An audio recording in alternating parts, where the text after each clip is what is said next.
Welcome to Retroford. We're in the workshop today and we've got a new project which is the Cortina that's behind Luke there. We're going to come back to that in a minute. First I'm going to give you a little bit of an update on what we're doing with this Cortina. Now, we do get asked all the time about this Cortina and what's happening with it. It's not been out for quite a long time. So this had a 255 horsepower ST170 motor in it. And we're in search of a little bit more power. We took the engine out. A good friend and a customer, John Wood, is building an engine for us. So yeah, we're sort of trying to push the envelope a little bit of how much power we can get out of that. So that engine should be back soon. We've been using this car in the in-between time to develop the parts for putting a Duratec in a Cortina. Now, it would sound that putting a Duratec in is as simple as putting a Zetec in, but it's not. Because the depth of the engine is a bit deeper, then we've had to use this car for a mock-up, and I want to get this car back together and get the Zetec in it, so we've bought another car, which is the blue car here. I'm now going to just walk around that and talk a little bit about this car. This is a Czech car. It's been in the country quite a while but not been registered. Bought it off a chap, Adrian. It's done 64,000 miles, what's that, about 38,000 miles. It's on its original paint and it's never been welded. Now it's got a few battle scars and a few scrapes and what have you, but it's mega solid. So that's the start, and the plan with this car is we're going to build it with a big power Duratec, potentially a 2.5 engine, sequential box, and again we've not decided on what sequential box we're going to go with, and then I'm going to develop a 5-link rear suspension to go with the English axle, which is a kit we'll be putting on sale once I've developed it. It'll have our rack and pinion steering on it, and again we'll be doing a more detailed video of the white car later on, but at the moment we're concentrating on this car. Now this car's just come to us as it is, so if we do a little bit of a walk around with it, I'll show you the car. It's a fleet car, which is what would have gone to the Czech Republic. Now, in the Czech Republic, there was only sort of 4 colours you could have. You could have like a green colour, a white, a blue, and they all have this fleet grille. Now, a lot of people in the Czech Republic remove the fleet grille, but this car's a bit of a survivor. It's still got its painted headlamp rings on it. It's mega solid. And yeah, we are going to try and get it running today. So I haven't done anything to it apart from switch the ignition on, reconnect the battery and see that it's got a dash light. So hopefully we can get some fuel up and get it running. So if you have a look round it, you can see that it's got all its original spot welds here. There's a little bit of corrosion here on the strut top, a little bit on the other side, and then we'll put that right and hopefully be able to keep them the chassis numbers there. As you can see, it's all on its original paint. The previous owner had bought some of the Lotus Cortina steel wheels we were manufacturing, and he's put some of our gas struts on the front and lowered it. But yeah, the only real corrosion on the car is that little bit on the strut top there and a little bit there. Now, what we don't want to do with this car is paint it, because if I go down the road of painting it, then it means I've got to strip the car to a bare shell, have it soda blasted or dipped, and then everything gets painted, everything that goes on it is perfect. And I don't want a car that's a concours show winning car, so I want a car that's usable. So I've been trying to find a Cortina that didn't want any work as far as the body work. So yeah, we're really lucky to find this one, to be honest. So left-hand drive, we'll convert it to right-hand drive. It'll have our rack and pinion kit on for a Duratec, which is still under development at the moment, but we'll be showing all of that. So I'm going to jump in it and see whether it'll bring any fuel up. Now, yeah, ordinarily I'd normally put a little bit of fuel down the carburettor just to give it a bit of a head start, but with a bit of luck it might bring a bit of fuel up. So I'm going to give it a go, see if we can get some luck.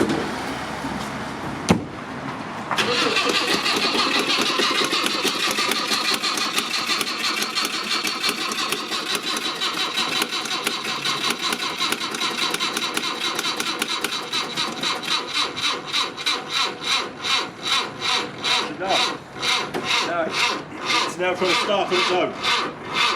So, yeah, I'm going to have to pull the battery lead off. I'm not sure why the starter motor's still getting a live feed, but it is. Yeah, so we got a problem there. So, yeah, we'll have a little look, see if we can't find what's wrong with that. Yeah, why it's keeping its live feed to the starter, I don't know. I think that might be a dodgy ignition switch. Yeah, so, yeah, let's put a junk pack on it and see whether we can try and get some fuel up. I can smell a bit of fuel, so it might go.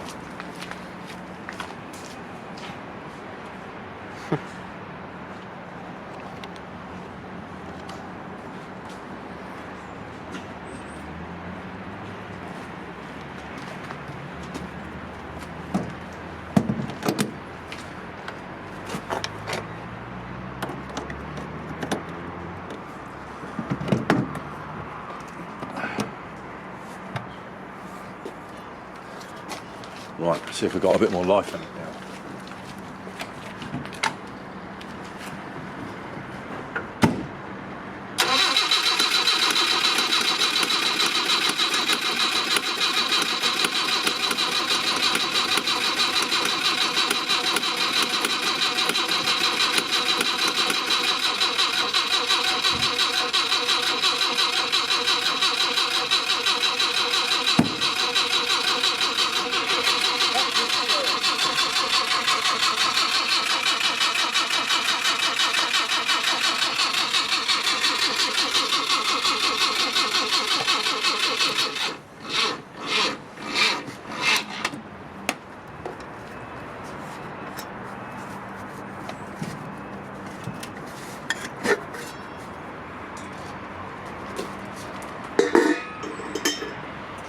Right, so can't really smell any fuel unless somebody's drained the fuel out of it. It showed a little bit on the tank, but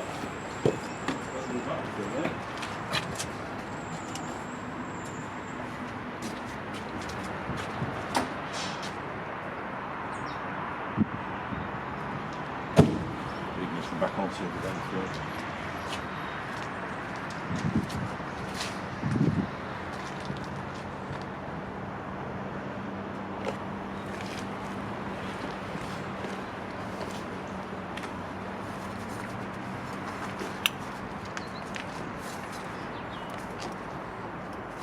Should undo this, but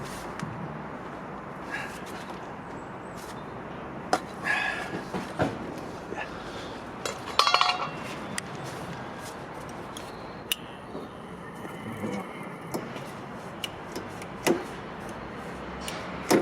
Got my fuel up.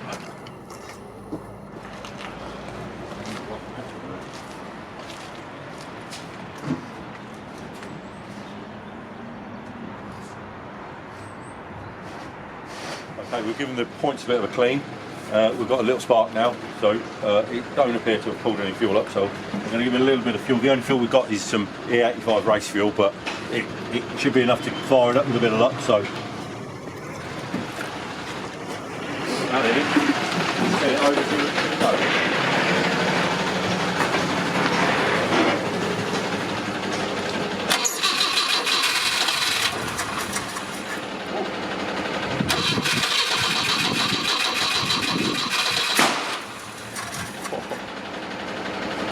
Down the exhaust.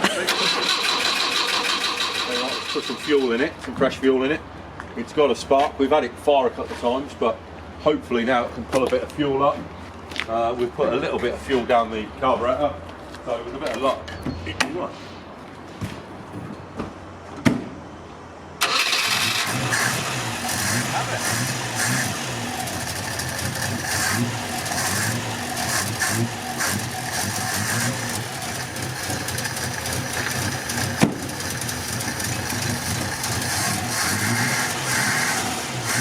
Got a little bit of a leak from the diaphragm there.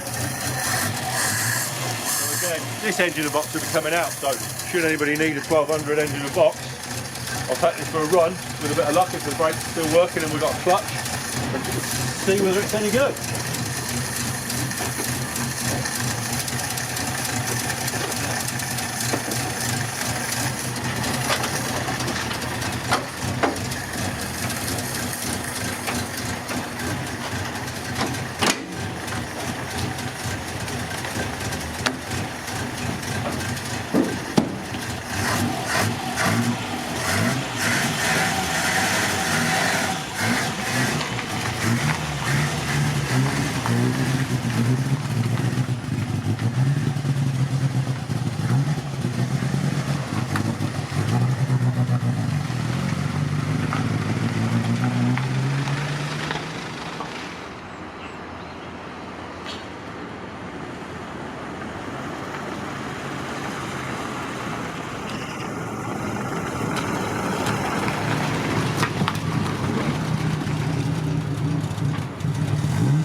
there you have it, it runs.